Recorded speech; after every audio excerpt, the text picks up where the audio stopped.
সাপ কি মিয়া, এমন একটা কথা কও যে সাপ যেন সব লোক ভাগে।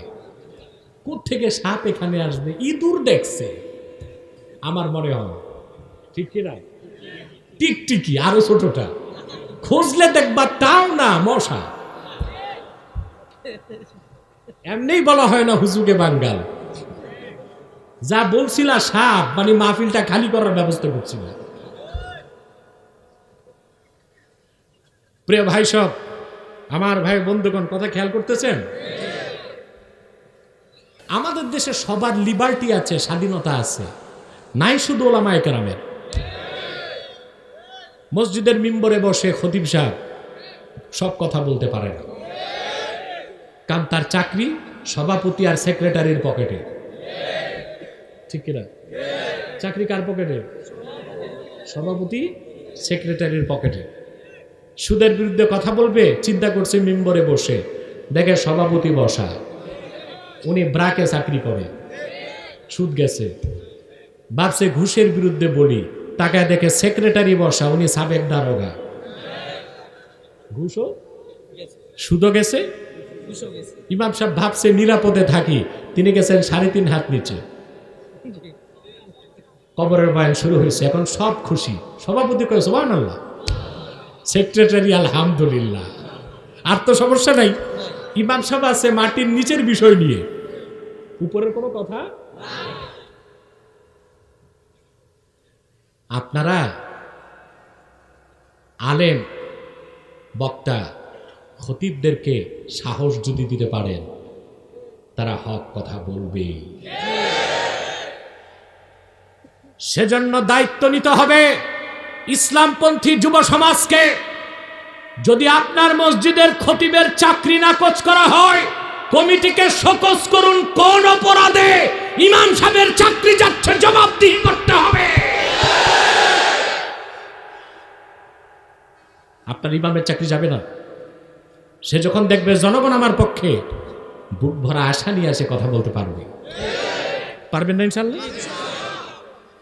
আল্লাহ রাব্বুল আলামিন বলেন, মুমিনগণ আল্লাহকে ভয় করো, সত্য কথা বলো, সিধা কথা বলো। ওয়া মান ইউতিল্লাহ ওয়া রাসূলাহু ফাকাদ ফাযা ফাওজান আযীমা। যে ব্যক্তি আল্লাহর আনুগত্য বরণ করে নেয়, মুহাম্মদ সাল্লাল্লাহু আলাইহি ওয়াসাল্লামের আনুগত্য বরণ করে নেয়, সে ব্যক্তি সফলতার শীর্ষ সোপানটা লাভ করল। তাহলে ঈমান আনার পরে সবচেয়ে বড় কাজ হচ্ছে তাকওয়া বা আল্লাহর ভয়। ঠিক কিনা বলে?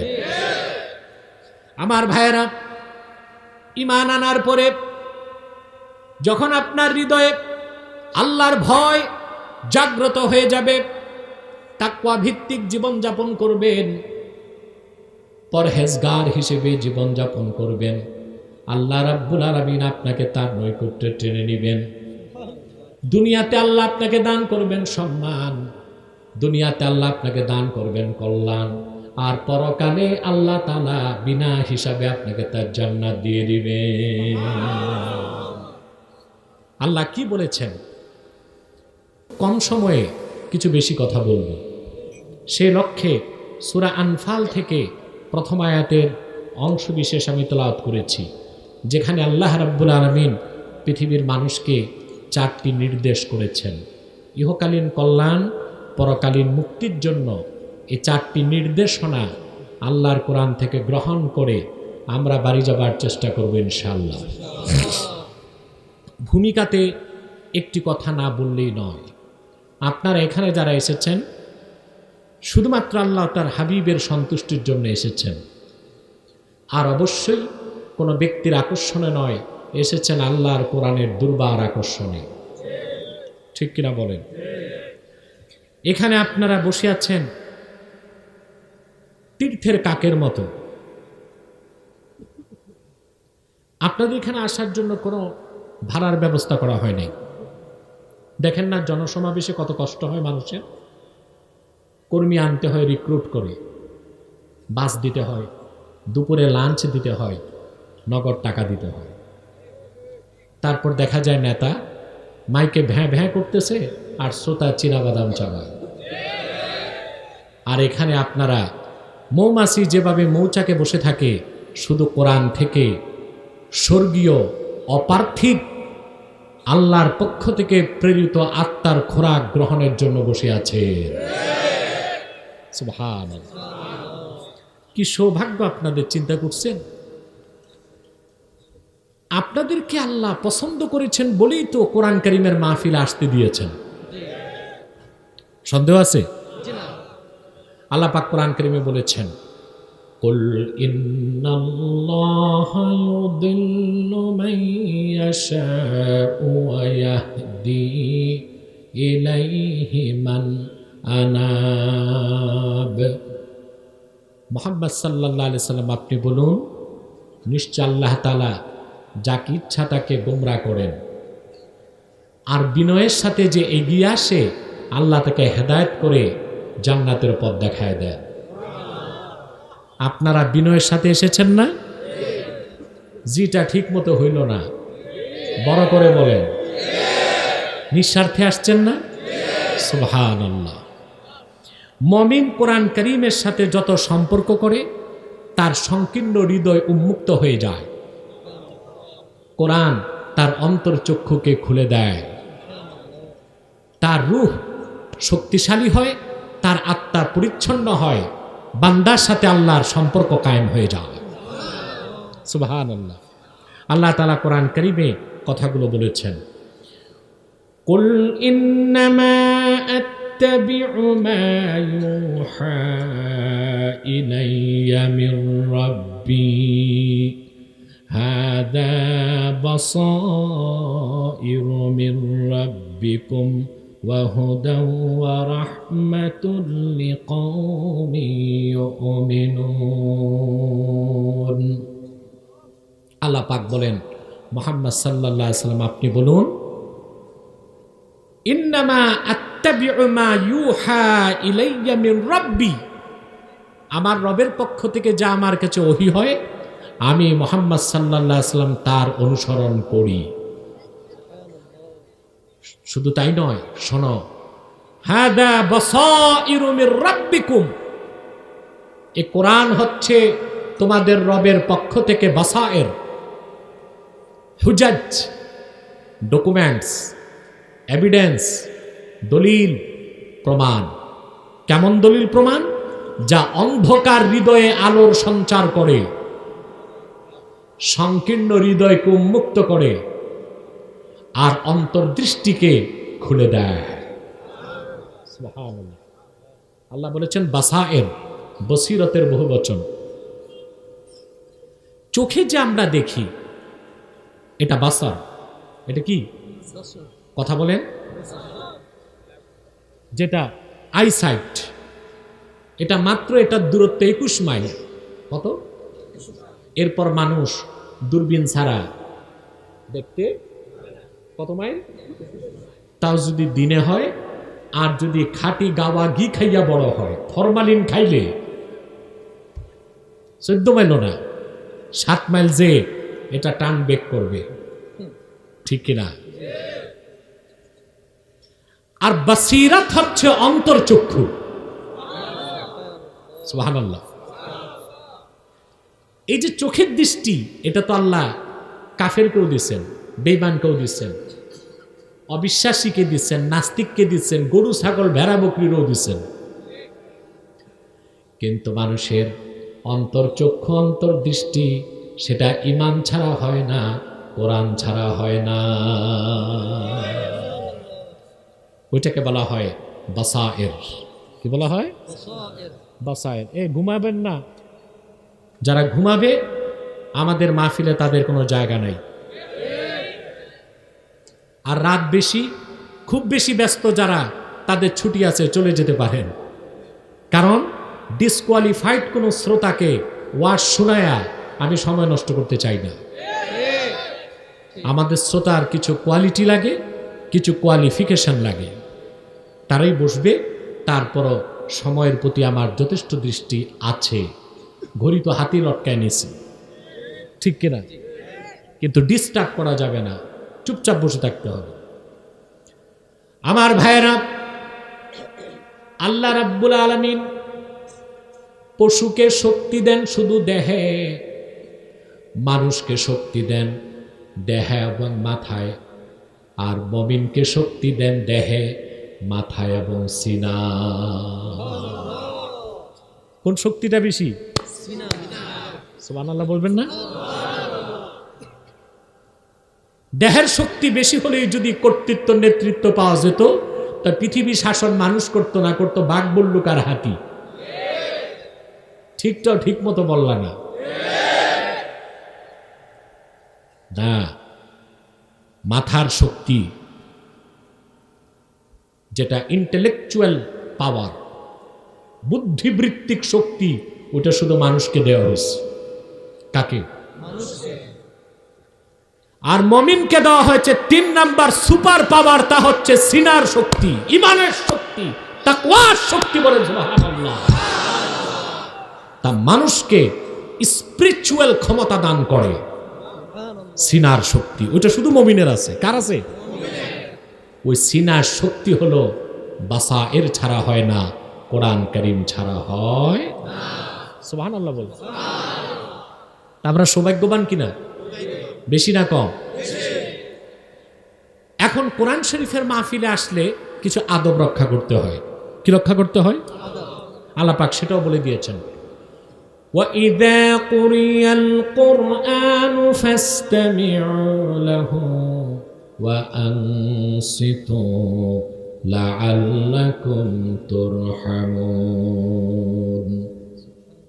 যখন কোরআন পঠিত হয়, ফাসতামিউ লাহু, মনোযোগ দিয়ে তা শোনো। আল্লাহ ফাসমাউ লাহু বলতে পারতেন, তা বলেন নাই। ফাসমাউ হচ্ছে সামাআত থেকে কোন রকম শুনলেই হতো, তা বলেন নাই। ইস্তেমা থেকে ফাসতামিউ বলেছেন, শুধু শুনলেও হবে না, মনোযোগ দিয়ে মনের কানে শোনো। সুবহানাল্লাহ বলবো। স্টেজ উঠানামা বন্ধ করো, টোটাল বন্ধ স্টেজ। আমারে দিলা 1.5 ঘন্টা পরে, এরপর যদি ডিস্টার্ব করো তো আমি তো স্টেজ ছেড়ে ভাগবো। কোনো ডিস্টার্ব চলবে না, 40 মিনিট একদম ডিস্টার্ব ছাড়া আমাকে সময় দিতে হবে। সম্মানিত সুধী, তো কোরআন শুনতে হবে মনোযোগ দিয়ে। আল্লাহ বলেছেন ওয়াংসিতু, একদম চুপ থাকো। কোরআন শরীফ শোনার সময় কোনো কথা বলা যাবে না। দেখা যায় আপনারা অনেক সময় ওয়াজ চলে আর মোবাইলে কথা বলেন, এটা চরম বেয়াদবি। ওয়াজে বসেই মোবাইলগুলো ফ্লাইট মুড দিয়া বোবা বানায়া পকেটের ভিতর রাখবেন। মুনাজাতের আগে আর ধরার প্রয়োজন মনে থাকবে। তাহলে আসুন আমরা মূল আলোচনায় চলে যাচ্ছি, তবে নিয়তটা মজবুত করে নিচ্ছি। আজকে কোরআন কারীম থেকে কিছু দিক নির্দেশ, সুপার পাওয়ার যেটা আত্মিক শক্তি, অন্তর্দৃষ্টি নিয়ে বাড়ি যেতে চায়, তার জন্য নেক নিয়ত করতে হবে, শয়তানের গালে একটা থাপ্পড় দিতে হবে। আমরা নিয়ত করছি কিছুক্ষণ পরে আজকের মুনাজাত করে গুনাহ মাফ করে নিষ্পাপ বেহেশতি আল্লাহওয়ালা হয়ে বাড়ি যেতে চাই। কারা কারা হাত তুলে আল্লাহ তাআলাকে দেখা।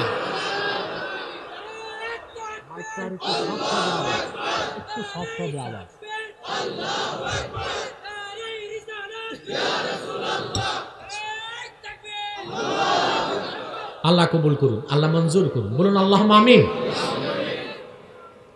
আমার সঙ্গে আপনারাও তিলাওয়াত করুন, যেন প্রতিটি অক্ষরে নূর আল্লাহ তাআলা আমাদের সিনায় মানকুশ করে দেন। বলেন আল্লাহুম্মা আমিন। আউযু বিল্লাহি মিনাশ শাইতানির রাজীম। বিসমিল্লাহির রাহমানির রাহিম। فاتقوا الله وأصلحوا ذات بينكم وأطيعوا الله ورسوله إن كنتم مؤمنين। আল্লাহ রাব্বুল আলামিন সূরাতুল আনফালে আখিরি নবী নবীগণের মাথার তাজ নূর নবীজি আমার মুহাম্মদ সাল্লাল্লাহু আলাইহি সাল্লামের উপর অবতীর্ণ কোরআন কারীম সূরাতুল আনফালে পৃথিবীর সকল মুমিন বিশ্বাসীদেরকে সম্বোধন করে বলেন, ফাত্তাকুল্লাহ, আল্লাহকে ভয় করো, ওয়া আসলিহু যাতা বাইনিকুম, তোমাদের মধ্যে ঝগড়া ফাসাদ সংঘাতকে দূর করে নিজেদের মধ্যে সম্পর্ককে সংশোধন করো, ওয়া আতিউল্লাহ ওয়া রাসূলাহ, আল্লাহর আনুগত্য করো, মুহাম্মদ সাল্লাল্লাহু আলাইহি ওয়াসাল্লামের আনুগত্য করো, ইন কুনতুম মুমিনিন, যদি তোমরা মুমিন হয়ে থাকো। সুবহানাল্লাহ। আমরা মুমিন, কিন্তু পরিপূর্ণ মুমিন হবার জন্য কয়টা কাজ দিলেন? একটু জোরে বলেন। তার প্রথমটি হলো ফাত্তাকুল্লাহ, আল্লাহকে ভয় করো। সুবহানাল্লাহ। মুমিনের সবচেয়ে বড় সম্বল হচ্ছে আল্লাহর ভয়। এটা মুমিনকে প্রকৃত মানুষ বানায়, চরিত্রবান বানায়, নেককার বানায়, পৃথিবীতে দেয় কল্যাণ, বহুমাত্রিক কল্যাণ, পরকালে দেয় মুক্তি, সম্মান দেয়, মর্যাদা দেয়, আল্লাহর প্রিয় পাত্র করে আল্লাহর ওলি বানায় দেয় তাকওয়া। সুবহানাল্লাহ। সেজন্য আল্লাহ রাব্বুল আলামিন কোরআন কারীমের বিভিন্ন জায়গায় ঈমানদারকে, মুমিনকে তাকওয়ার কথা বলেছেন, পরহেজগারিতার কথা বলেছেন, আল্লাহর ভয়ের কথা বলেছেন। যেমন তিনি বলেন, ইয়া আইয়ুহাল্লাযীনা আমানুত্তাকুল্লাহা হাক্কা তুকাতিহি ওয়া লা তামুতুন্না ইল্লা ওয়া আনতুম মুসলিমুন। আল্লাহ রাব্বুল আলামিন বলেন, ঈমানদারগণ, বিশ্বাসীগণ, তোমরা যথাযথ আল্লাহকে ভয় করো, আর প্রকৃত মুসলিম না হয়ে মৃত্যুর স্বাদ গ্রহণ করো না। অন্যত্র আল্লাহ রাব্বুল আলামিন বলেন, ইয়া আইয়ুহাল্লাযীনা আমানুত্তাকুল্লাহা ওয়া কুলু কাওলান সাদীদা يصلح لكم أعمالكم ويغفر لكم ذنوبكم ومن يطع الله ورسوله فقد فاز فوزا عظيما। আল্লাহ রাব্বুল আলামিন বলেন, ঈমানদারগণ, বিশ্বাসীগণ, আল্লাহকে ভয় করো নিরঙ্কুশ ভাবে, মনে আল্লাহ ছাড়া আর কারো ভয় জায়গা দিও না। ওয়াকুলু কাওলান সাদীদা, আই কুলু কাওলান সাওয়াবা, কুলু কাওলান হাক্কা, কুলু কাওলান লাইসা ফীহি ইওজাজ। হক কথা বলো, সত্য কথা বলো, সেই কথা বলো যে কথায় কোনো অস্পষ্টতা নাই, কোনো বক্রতা নাই, পিঠ বাঁচানো নাই, স্বার্থ রক্ষা নাই, সত্য কথা, সহি কথা বলে যা। কার হুকুম? কাফেররা, নাস্তিকরা বলে ইসলাম বাক স্বাধীনতা দেয় নাই। ইসলামের চেয়ে বেশি বাক স্বাধীনতা কে দিয়েছে? আল্লাহ বলেছেন কথা বলো। ইসলাম বাক স্বাধীনতা দিয়েছে, বাক স্বেচ্ছাচারিতা দেয় না।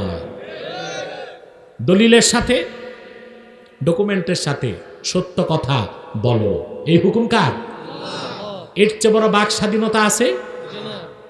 কিন্তু বাক স্বাধীনতার নামে সত্যের বিরোধিতা করা, ইসলামের বিরোধিতা করা, মহাসত্যের বিরোধিতা করা বাক স্বাধীনতা নয়, বাক স্বেচ্ছাচারিতা। তার সুযোগ ইসলাম দেয় না। বাংলাদেশে নাস্তিকরা বাক স্বাধীনতা বলতে কি বুঝে? যত খুশি ইসলামের বিরুদ্ধে বলো, এটা বাক স্বাধীনতা না। বাক স্বাধীনতা হচ্ছে কথা বলো সত্যের মানদণ্ডে। মিয়া, তোমরা মৌদা, মরা মানুষ হয়ে বসে আছে, আমি মাইক ছেড়ে দিব। এত সুস্থ মানুষকে ওয়াজ শোনানো যায় না। বড় করে বলো, ঠিক কিনা? সত্যের মানদণ্ডে কথা বলার নাম বাক স্বাধীনতা। কিন্তু বাংলাদেশে যারা পশ্চিমাদের পা চাটা চাটুকার বৃত্তি করে, ইসলামের বিরোধিতা করে, শরিয়া আইনের বিরোধিতা করে, হুকুমত ইসলামের বিরোধিতা করে, ওলামায়ে কেরামকে কটাক্ষ করে, সেটা বাক স্বাধীনতা নয়, সেটা বাক স্বেচ্ছাচারিতা। সেটার সুযোগ ইসলাম দেয় না, বাক স্বাধীনতা দিয়েছে, কুলু কওলান সাদীদা। কিন্তু শর্ত দিচ্ছেন, আগে আল্লাহকে ভয় করো, তারপর সত্য কথা বলো। যার ভিতরে আল্লাহর ভয় কম, চাকরির ভয় বেশি, নেতার ভয় বেশি, ব্যবসার ভয় বেশি, স্বার্থের ভয় বেশি, সে তো হক কথা বলতে পারবে না, ডানে বামে পাশ কাটবে। ঠিক কিনা? বাংলাদেশের সবচেয়ে বড় ক্রাইসিস হচ্ছে হক কথা বলার লোকের অভাব আছে, বক্তার অভাব নাই। ঠিক কিনা? শেখ জামাল উদ্দিন সাহেব বলেছেন, আমার বিরুদ্ধে মন্তব্য কেউ যেন না করে। আমি তো ধরেই নিছি আমার বিরুদ্ধে মন্তব্য করবে, কারণ সবাই তো আমার পক্ষে থাকবে না। ইহুদিদের চরিত্র হচ্ছে তাদের পক্ষে কথা গেলে বাহবা, বিপক্ষে গেলে জিন্দাবাদ, বিপক্ষে গেলে নিন্দাবাদ। ঠিক কিনা? অতএব কে আমার বিপক্ষে কে পক্ষে তা দেখার দরকার নেই, আল্লাহর নির্দেশ সহি কথা বলো, এটাই বাক স্বাধীনতা। ঠিক কিনা? আমাদের দেশে সবার লিবার্টি আছে, স্বাধীনতা আছে, নাই শুধু ওলামায়ে কেরামের। মসজিদের মিম্বরে বসে খতিব সাহেব সব কথা বলতে পারে না, কারণ তার চাকরি সভাপতি আর সেক্রেটারির পকেটে। ঠিক কিনা? চাকরি কার পকেটে? সভাপতি সেক্রেটারির পকেটে। সুদের বিরুদ্ধে কথা বলবে, চিন্তা করছে মিম্বরে বসে, দেখে সভাপতি বসা, উনি ব্রাকে চাকরি করে, সুদ গেছে। ভাবছে ঘুষের বিরুদ্ধে বলি, তাকে দেখে সেক্রেটারি বসা, উনি সাবেক দারোগা, ঘুষও সুদও গেছে। ইমাম সাহেব ভাবছে নিরাপদে থাকি, তিনি গেছেন 3.5 হাত নিচে। কবরের বয়ান শুরু হয়েছে, এখন সব খুশি। সভাপতি কয় সুবহানাল্লাহ, সেক্রেটারি আলহামদুলিল্লাহ, আর তো সমস্যা নাই। ইমাম সাহেব আছে মাটির নিচের বিষয় নিয়ে, উপরের কোনো কথা। আপনারা আলেম বক্তা খতিবদেরকে সাহস যদি দিতে পারেন, তারা হক কথা বলবে। সেজন্য দায়িত্ব নিতে হবে ইসলামপন্থী যুব সমাজকে। যদি আপনার মসজিদের খতিবের চাকরি নাকচ করা হয়, কমিটিকে শোকজ করুন, কোন অপরাধে ইমাম সাহেবের চাকরি যাচ্ছে, জবাবদিহি করতে হবে। আপনার ইমামের চাকরি যাবে না। সে যখন দেখবে জনগণ আমার পক্ষে, বুক ভরা আশা নিয়ে আসে কথা বলতে পারবে। পারবেন না ইনশাআল্লাহ? আল্লাহ রাব্বুল আলামিন বলেন, মুমিনগণ আল্লাহকে ভয় করো, সত্য কথা বলো, সিধা কথা বলো। ওয়া মান ইউতিল্লাহ ওয়া রাসূলাহু ফাকাদ ফাযা ফাওজান আযীমা। যে ব্যক্তি আল্লাহর আনুগত্য বরণ করে নেয়, মুহাম্মদ সাল্লাল্লাহু আলাইহি ওয়াসাল্লামের আনুগত্য বরণ করে নেয়, সে ব্যক্তি সফলতার শীর্ষ সোপানটা লাভ করল। তাহলে ঈমান আনার পরে সবচেয়ে বড় কাজ হচ্ছে তাকওয়া বা আল্লাহর ভয়। ঠিক কিনা বলে? আমার ভাইয়েরা, ঈমান আনার পরে যখন আপনার হৃদয়ে আল্লাহর ভয় জাগ্রত হয়ে যাবে, তাকওয়া ভিত্তিক জীবনযাপন করবেন, পরহেজগার হিসেবে জীবনযাপন করবেন, আল্লাহ রাব্বুল আলামিন আপনাকে তার নৈকট্যে টেনে নেবেন। দুনিয়াতে আল্লাহ আপনাকে দান করবেন সম্মান, দুনিয়াতে আল্লাহ আপনাকে দান করবেন কল্যাণ, আর পরকালে আল্লাহ তাআলা বিনা হিসাবে আপনাকে তার জান্নাত দিয়ে দিবেন। আল্লাহ কি বলেছেন?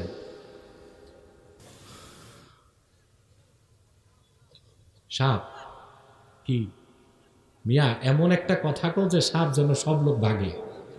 কোত্থেকে সাপ এখানে আসবে? ইঁদুর দেখছে আমার মনে হয়, ঠিক কিনা? টিকটিকি আরো ছোটটা, খুঁজলে দেখবা তাও না, মশা। এমনিই বলা হয় না হুজুগে বাঙ্গাল। যা বলছিলা সাপ, মানে মাহফিলটা খালি করার ব্যবস্থা করছিল। প্রিয় ভাই সব, আমার ভাই বন্ধুগণ, কথা খেয়াল করতেছেন? সম্মান ঈমান ও তাকওয়ার পথে, নিরাপত্তা ঈমান ও তাকওয়ার পথে, পরকালে নাজাত ঈমান ও তাকওয়ার পথে। সুবহানাল্লাহ বলবেন। আল্লাহ রাব্বুল আলামিন কোরআন কারীমের ইরশাদ করেছেন, ইয়া আইয়ুহান নাসু ইন্না খালাকনাকুম মিন যাকারিন ওয়া উনসা ওয়া জাআলনাকুম শুউবান ওয়া ক্বাবাইলা লিতাআরাফু ইন্না আকরামাকুম ইনদাল্লাহি আতকাকুম। আল্লাহ রাব্বুল আলামিন বলেন, হে মানব জাতি, ইন্না খালাকনাকুম মিন যাকারিন ওয়া উনসা, তোমাদের সকলকে আমি আল্লাহ সৃষ্টি করেছি একজন মানুষ থেকে, একজন মানবী থেকে। ওয়া জাআলনাকুম শুউবান ওয়া ক্বাবাইলা লিতাআরাফু, অতঃপর তোমাদেরকে আমি বিভক্ত করেছি বিভিন্ন সম্প্রদায় এবং গোত্রে। কেউ শ্বেতাঙ্গ, কেউ কৃষ্ণাঙ্গ, কেউ আরবি, কেউ অনারবি, কেউ বাঙালি, কেউ ইউরোপি, কেউ আমেরিকান, কেউ জাতি, কেউ উপজাতি। কিন্তু জেনে রাখো, মানুষে মানুষে কোনো বৈষম্য নাই। ইন্না আকরামাকুম ইনদাল্লাহি আতকাকুম, তোমাদের মধ্যে সেই ব্যক্তির সম্মান আল্লাহর কাছে সবচেয়ে বেশি যে ব্যক্তি আল্লাহকে অধিক ভয় পায়।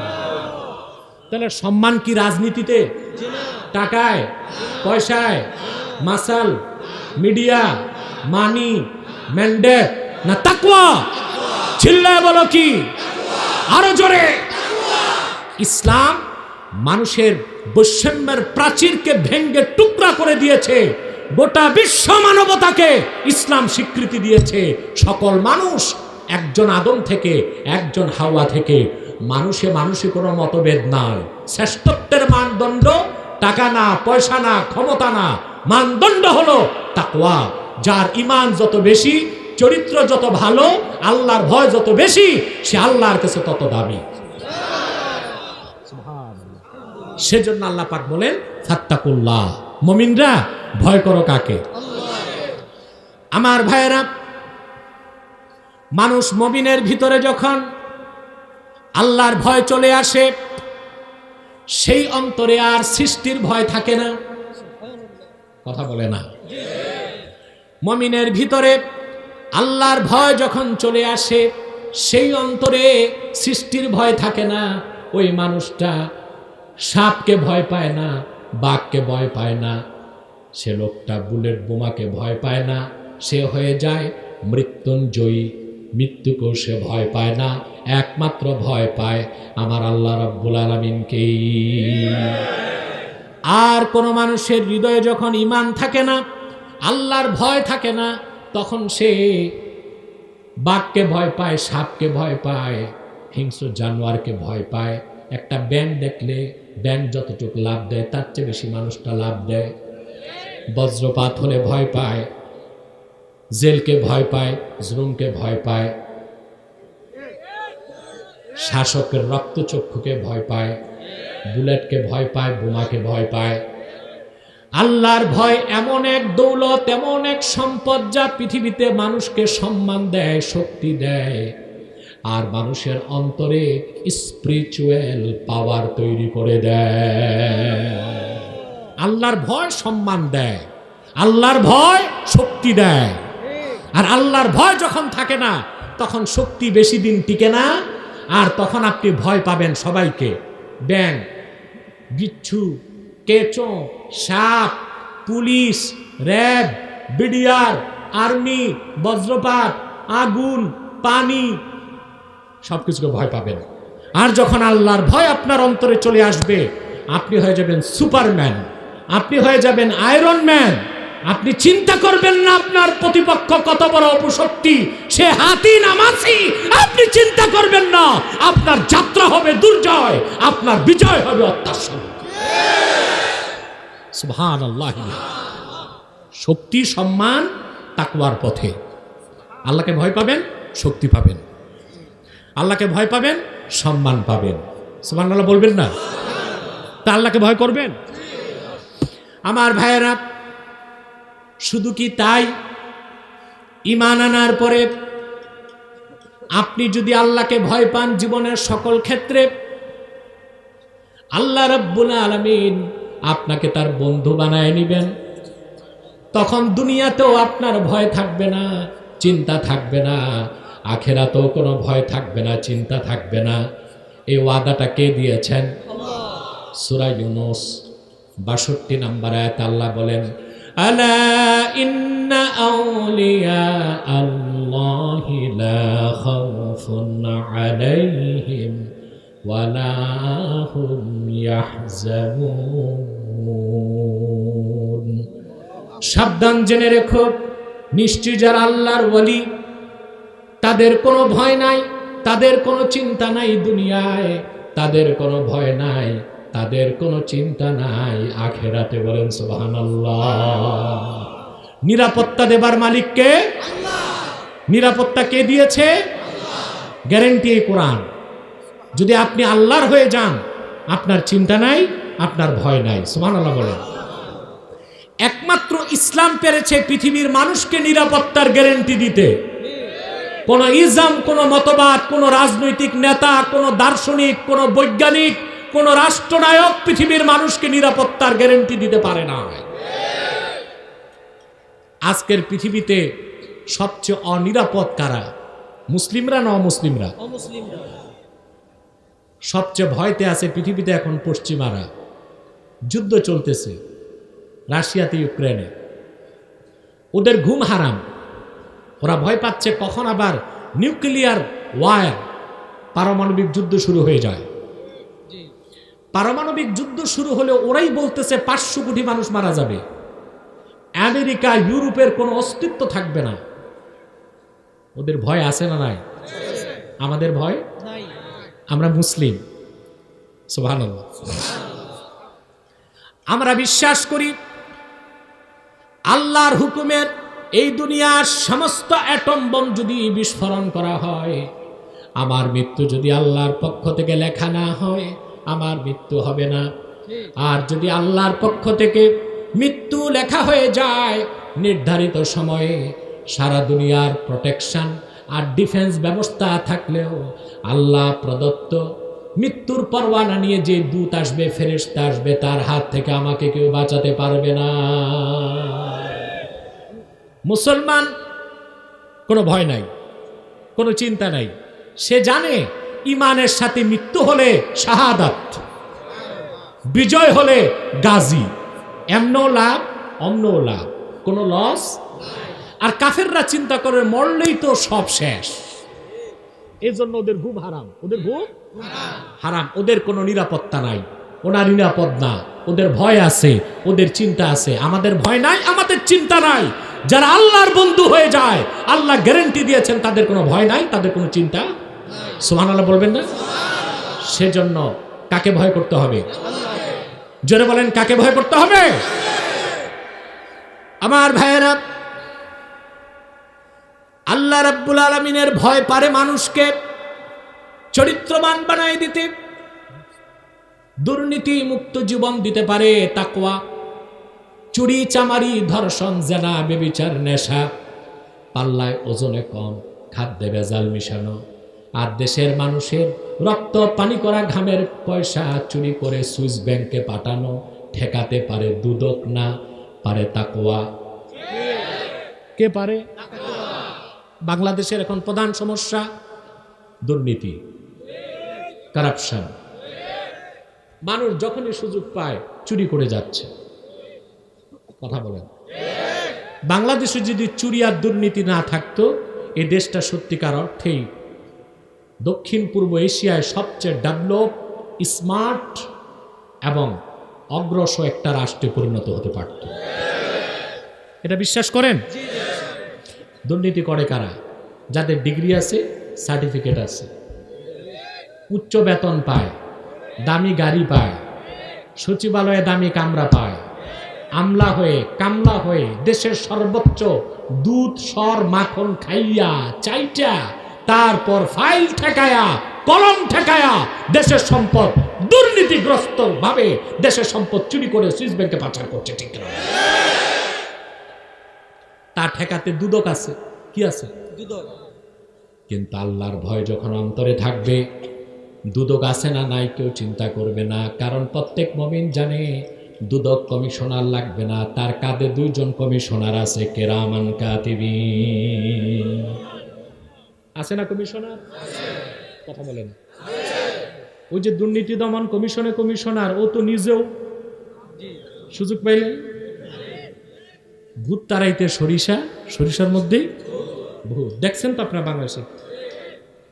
কারণ এই মানুষগুলো তো সেই বিশ্ববিদ্যালয়ের প্রোডাকশন যেখানে কোরআন হাদিস পড়ানো হয় না, ডিগ্রি দেওয়া হয়, সার্টিফিকেট দেওয়া হয়, শিক্ষা দেওয়া হয়, প্রশিক্ষণ দেওয়া হয়, কিন্তু সেখানে তাকওয়া বা আল্লাহর ভয় অন্তরে জাগ্রত করা হয় না। তাহলে আল্লাহর 4টা নির্দেশের প্রথমটা হচ্ছে ফাত্তাকুল্লাহ, আল্লাহকে ভয় করো। আমরা কি আল্লাহকে ভয় করব? দ্বিতীয় নির্দেশ ওয়া আসলিহু যাতা বাইনিকুম, তোমাদের মধ্যে সম্পর্ককে ঠিক করো, সংশোধন করো। এখন একটা প্রশ্ন আসে ভাইয়েরা, আল্লাহ ভয়ের কথা বললেন, ইমানের কথা বললেন, তাকওয়ার কথা বললেন, তারপরে নিজেদের মধ্যে সন্ত্রাস, কলহ, ঝগড়া বন্ধ করে সংশোধনের কথা কেন বললেন? যেখানে ইমান নাই, তাকওয়া নাই, ইসলাম নাই, কোরআন নাই, ওখানে কোনো দিন শান্তি বা কল্যাণ আসতে পারে না। সেজন্য অমুসলিমের পক্ষে কখনো সন্ত্রাস মুক্ত, বিশৃঙ্খলা মুক্ত পৃথিবী উপহার দেওয়া সম্ভব না। এটা একমাত্র সম্ভব ইসলামপন্থী, কোরআনপন্থীদের পক্ষেই, ঠিক কিনা? আপনি দেখবেন যেখানে ইসলাম নাই, কোরআন নাই, ওখানে অশান্তি, ওখানে বিশৃঙ্খলা, ওখানে সহিংসতা, ওখানে রক্তপাত, ওখানে রাহাজানি, ওখানে লুণ্ঠন। যেখানে ইমান আছে, ইসলাম আছে, কোরআন আছে, ওখানে সন্ত্রাস থাকতে পারে না, জিহাদ থাকবে। জিহাদ আর সন্ত্রাস এক নয়। আপনি দেখেন কত ইতিহাস বলবো, রাত পার হয়ে যাবে, শেষ করা যাবে না। এই পৃথিবীতে যত রক্তপাত আর মহাযুদ্ধগুলো মুসলিমরা করেছে না অমুসলিমরা? কথা বলেন। প্রথম বিশ্বযুদ্ধ মুসলিমরা করেছে না অমুসলিমরা? কারা? 1914 সাল থেকে 1918 সাল, 4 বছর যুদ্ধ হইল। পৃথিবীতে 1,70,00,000 মানুষ মারা গেল। এটা কি মুসলিমরা করছে না অমুসলিম? ইতিহাস বলবো না, বইতে পড়বেন। ইউরোপে একটা দেশ আছে হাঙ্গেরি, নাম শুনছেন না? হাঙ্গেরির পাশে হচ্ছে অস্ট্রিয়া, অস্ট্রেলিয়া না, অস্ট্রিয়া। এই হাঙ্গেরির রাজা খ্রিস্টান, সে গেছে ঘুরতে বসনিয়াতে 1914 সালে।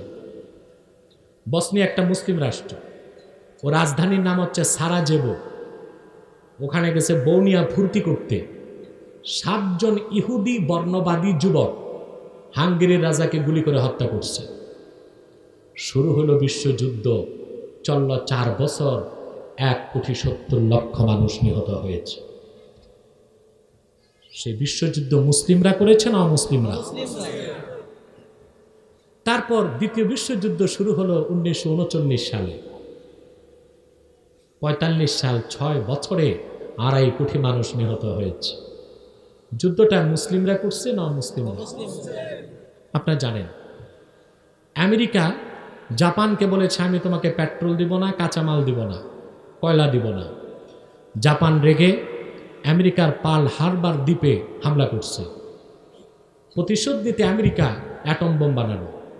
অ্যাটম বোমের সূত্রটা আবিষ্কার করছে মুসলিম না অমুসলিম? চার্লস আইনস্টাইন, অমুসলিম এবং ইহুদি। সূত্রটা আপনারা জানেন, E=mc², আপেক্ষিক আণবিক ভর। এই সূত্রটাই অ্যাটম বোমের মূল সূত্র। সূত্র আবিষ্কার করলো মুসলিম না অমুসলিম? বোমা বানানো আমেরিকা। 45 সালে সেই বোমা নিয়ে যাওয়া হলো জাপানে। তারপর ফ্যাটম্যান, লিটল বয় 2টা বোমা নিক্ষেপ করলো। হিরোশিমাতে 6 আগস্ট, নাগাসাকিতে 9 আগস্ট। 2 দিনের বোমায় 9 লক্ষ মানুষ তাৎক্ষণিক মারা গেল। আর দ্বিতীয় বিশ্বযুদ্ধের 6 বছরে পৃথিবীতে 2.5 কোটি মানুষ নিহত হয়েছে। যত মহাযুদ্ধ, যত সন্ত্রাস, সহিংসতা অমুসলিমরা করেছে, পশ্চিমারা করেছে, মুসলিমরা করে নাই। কিন্তু চোরের মার বড় গলা, পশ্চিমাদের আঙ্গুল মুসলমানের দিকে। অপবাদ দেয় মুসলিমরা সন্ত্রাসী। আর আমার দেশে পশ্চিমাদের পালিত কিছু গবাদি পশু আছে। কি আছে? গবাদি পশু। এরা যে গবাদি পশু দেখলেই চেনা যায়। আপনি মাথা দেখবেন খালি, মাথায় কিচ্ছু নাই উপরে। যদি হসপিটালে নিয়ে স্ক্যানিং করেন দেখবেন ভিতরেও কিছু নেই, সাফা চাট। এরা বুদ্ধিজীবী, এরা দেশের বিবেক। ইসলাম জানে না, ইতিহাস জানে না। পশ্চিমাদের কাছে পারচেজ হয়েছে, মাথা বিক্রি করেছে। ওই রকম পশ্চিমাদের পা চাটা গোলামদেরকে বাংলাদেশের মানুষ বুদ্ধিজীবী মানতে চায় না।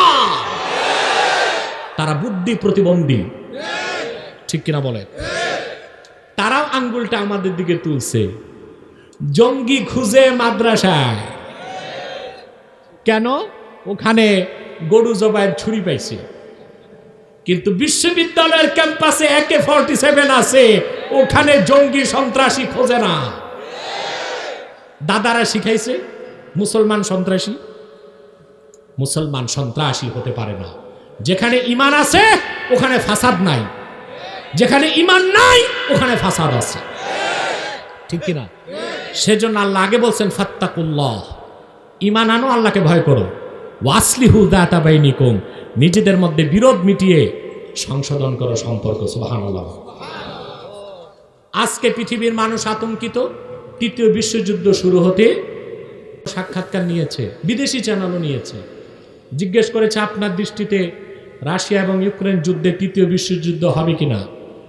8 মাস আগে আমি বলেছিলাম তৃতীয় বিশ্বযুদ্ধ হবে না ইনশাআল্লাহ। এই যুদ্ধে আমেরিকা ও ন্যাটো পরাজিত হবে, রাশিয়া জয়ী হবে। আমরা আলামতটাই দেখতে পাচ্ছি। আমি গণক না, বলি না, বুজুর্গ হয়ে গেছে যে চোখ বন্ধ করে বলে দিছি। কোরআন সুন্নাহর দৃষ্টিতে জিওপলিটিক্স, বিশ্ব রাজনীতি দেখে মন্তব্য করেছিলাম তৃতীয় বিশ্বযুদ্ধ হবে না, রাশিয়া জয়ী হবে। রাশিয়ার বিজয়টা মুসলমানের পক্ষে যাবে, কারণ মুসলমানের বর্তমান সবচেয়ে বড় শত্রু হচ্ছে ন্যাটো এবং আমেরিকা। আমরা শত্রুর শত্রুকে সমর্থন দিচ্ছি বড় শত্রুকে ধ্বংস করার জন্য। কথা বুঝতে পারছেন? এটা একটা ওয়ার পলিসি বা যুদ্ধনীতি। যারা রাষ্ট্রবিজ্ঞান পড়েন তারা জানেন। আমি কথাগুলো দ্রুত বলে যাচ্ছি। তাহলে এখন যদি পৃথিবীতে তৃতীয় বিশ্বযুদ্ধ হয়, সেজন্য মুসলিমরা দায়ী না অমুসলিমরা? চিল্লায় বলতে হবে কারা দায়ী? তাহলে মুসলমানের সাথে সন্ত্রাসের সম্পর্ক, মুসলমানের সাথে কোনো বিশৃঙ্খলার সম্পর্ক, মুসলমানের সাথে রক্তপাতের সম্পর্ক। বলবেন ইসলাম যে জিহাদ দিছে, হ্যাঁ, কোরআন সুন্নাহর নীতিতে জিহাদ ও কেতাল ফরজ। জিহাদ কি? ফাইট ফর রাইট, ন্যায়ের পক্ষে, সত্যের পক্ষে, মজলুমের অধিকার আদায়ে, নারীর অধিকার আদায়ে, শিরক কুফর মিথ্যাকে পরাজিত করে সত্যকে সমুন্নত করার জন্যে, মানবতা মানবাধিকারকে আদায় করার জন্যে ইসলাম জিহাদকে ফরজ করেছে। যা হচ্ছে ফাইট ফর রাইট, সত্যের জন্য যুদ্ধ লড়াই সংগ্রাম হচ্ছে জিহাদ। জিহাদ হচ্ছে ডাক্তারি, পশ্চিমাদের যুদ্ধ হচ্ছে ডাকাতি, সেখানেই অশান্তি। সেজন্য আল্লাহ রাব্বুল আলামিন বলেছেন ফাত্তাকুল্লাহ ওয়া আসলিহু যাতা বাইনিকুম, আল্লাহকে ভয় করো, নিজেদের মধ্যে সম্পর্ক ঠিক করো। আমাদের বাংলাদেশের সম্পর্ক আমাদের নিজেদের মধ্যে ভালো নাই। এখানে নেতা নেতার শত্রু, পীরে পীরে দ্বন্দ্ব, আলেমে আলেমে দ্বন্দ্ব, মহল্লায় মহল্লায় দ্বন্দ্ব, এক পাড়ার মধ্যে দ্বন্দ্ব, মসজিদে মসজিদে দ্বন্দ্ব, এক ঘরে স্বামী স্ত্রী ওখানেও দ্বন্দ্ব, একজন উত্তর দিক একজন দক্ষিণ দিক, মাঝখানে ফুলবালিশ। ঠিক কিনা? আমাদের দেশে দ্বন্দ্বটা অনেক বেশি। এই দ্বন্দ্ব মিটাতে হবে। দ্বন্দ্ব না মিটানো পর্যন্ত শান্তি আসবে। 3 নাম্বার আল্লাহর নির্দেশ, ওয়া আতিউল্লাহ ওয়া রাসূলাহ। 4 নাম্বার নির্দেশ, আল্লাহর আনুগত্য করো, মুহাম্মদ সাল্লাল্লাহু আলাইহি ওয়াসাল্লামের আনুগত্য করো। এখন আল্লাহ তার রসুলের আনুগত্যের ব্যাখ্যা বলতে গেলে রাত পার হয়ে যাবে। আমি এক কথায় বলে দিচ্ছি, আল্লাহর আনুগত্য করা ছাড়া মুসলমান হওয়া যায় না, আর রসুলুল্লাহর আনুগত্য ছাড়া আল্লাহর আনুগত্য করা যায় না। আল্লাহ পাক কোরআন শরীফে ব্যাখ্যা দিয়েছেন, মাইয়ুতিউর রাসূলা ফাকাদ আতা আল্লাহ, যে মুহাম্মদ সাল্লাল্লাহু আলাইহি ওয়াসাল্লামের আনুগত্য করলো সে আল্লাহর আনুগত্য করলো। এখন প্রশ্ন হলো, মুহাম্মদ সাল্লাল্লাহু আলাইহি ওয়াসাল্লামের আনুগত্য কেমন করে করব? প্রশ্ন আসি কিনা? আল্লাহর আখিরি নবী, নবীগণের মাথার তাজ নূর নবীজি আমার মুহাম্মদ সাল্লাল্লাহু আলাইহি ওয়াসাল্লাম ১৫০০ বছর আগে আল্লাহর পক্ষ থেকে যে বিধান দিয়েছেন, যে কনস্টিটিউশন দিয়েছেন, যে সংবিধান দিয়েছেন, যে আইন দিয়েছেন, যে কানুন দিয়েছেন, যে শরীয়ত দিয়েছেন, জীবনের সকল ক্ষেত্রেই মানার পরে রসুলুল্লাহ রেখে যাওয়া ১৫০০ বছর আগের সেই পূর্ণাঙ্গ দিন ইসলামকে যখন আপনি গ্রহণ করবেন, শরীয়তকে গ্রহণ করবেন, সেটাই আল্লাহ রসুলের আনুগত্য। আর আল্লাহ রসুলের আনুগত্যটাই আল্লাহর